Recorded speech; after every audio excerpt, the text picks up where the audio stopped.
Bonjour chers auditeurs de l'ODJ Média, notre chroniqueur invité, Aziz Bousseta, partage son avis et sa réflexion, dans un article qu'il a intitulé « Et si on assainissait les partis politiques ?», qu'on écoutera ensemble dans ce podcast.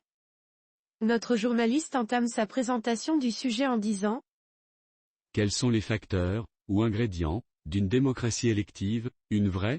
Un État qui la veut, des textes qui en soulignent les règles, une population engagée ou au moins adhérant à l'idée de cette démocratie et, bien évidemment, des partis politiques. Il est en outre nécessaire d'avoir une justice qui veille et qui surveille. C'est de la juste et équilibrée combinaison de tous ces éléments que naît une vraie démocratie, et c'est pour cela qu'une vraie démocratie, précisément, demande du temps pour se mettre en place. » Notre chroniqueur invité commence par expliquer au début de son article.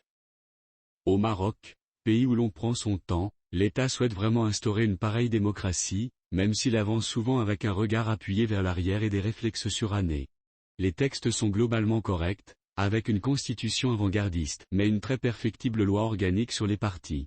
Les problèmes commencent avec la population, pas trop engagée, peu confiante dans sa classe politique, votant peu, votant mal, et souvent ne votant pas. Quant aux partis politiques, c'est là que nous avons un problème. Insérieux, face à une justice encore laxiste à l'égard des turpitudes confirmées ou supposées de ces partis. Oui, bien sûr, il ne faut pas insister sur cela, car de tels propos, disent-ils, sont de nature à discréditer la classe politique et à éloigner les électeurs de la pratique démocratique. Certes, mais des partis avec un crédit décroissant n'ont pas besoin d'être discrédités et ce serait faire injure aux électeurs que de suggérer qu'ils ne pensent pas d'eux-mêmes. Alors donc, pourquoi ces partis seraient-ils en déliquescence ? La première raison, la plus grave, est que c'est parce qu'ils se trouvent dans un cercle vicieux, qui est aussi celui du pays. Étant pléthoriques, dépourvus de leaders charismatiques, sans idéologie connue et donc de moins en moins attractifs, ils séduisent peu de cadres présentant la triple qualité de la bonne formation, de l'indiscutable intégrité et du solide engagement, et puisqu'ils n'attirent pas ces profils, seuls à même de rehausser leur action et leur niveau, ils alignent pour une grande partie de leurs candidats des créatures douteuses, et perdent encore plus de leur crédibilité, et donc de leur attrait, et recrutent d'autant moins de gens de valeur, et ainsi de suite jusqu'à la chute finale, si au siècle dernier, l'État issu de l'indépendance se méfiait des partis du mouvement national, et les combattait, jugeant et emprisonnant à tour de bras puis créant des formations à la demande et sur commande, cela était recevable en considération de tout un ensemble de raisons politiques, historiques et sociales que nous appellerons pudiquement le contexte d'alors. Or, ce n'est plus le cas maintenant, dans ce Maroc apaisé, serein et ambitieux, où les institutions sont solides et la confiance en ces mêmes institutions encore plus solides. Mais aujourd'hui, plus besoin d'État pour se saborder, les partis le font très bien d'eux-mêmes, sûrs de leur impunité, inconscients de leurs agissements et peu soucieux de leurs engagements. Or, il est important de disposer de partis politiques forts et pour cela, la justice doit veiller, penser, demander des comptes, voire sévir, face à des formations qui se sont accommodées de pratiques délictueuses, par leurs actes et décisions, ou en abritant et en promouvant des délinquants potentiels. Il n'y a pratiquement pas d'exception à cette règle. Monsieur Aziz Bousseta approfondit sa réflexion de la manière suivante. Prenons le cas de l'utilisation par nos partis des fonds liés aux missions, études et recherches, à eux versés par l'État, une bagatelle de 20 millions de DH sur lesquels les partis se sont jetés. La Cour des comptes a publié un rapport, et le moins que l'on puisse en dire est qu'il montre les mauvaises pratiques des partis avec l'argent. Et là, on trouve en vrac le népotisme pour l'Union socialiste des forces populaires, le favoritisme pour l'Istiklal, la rétention d'informations pour le RNI, l'entre-soi pour le PAM.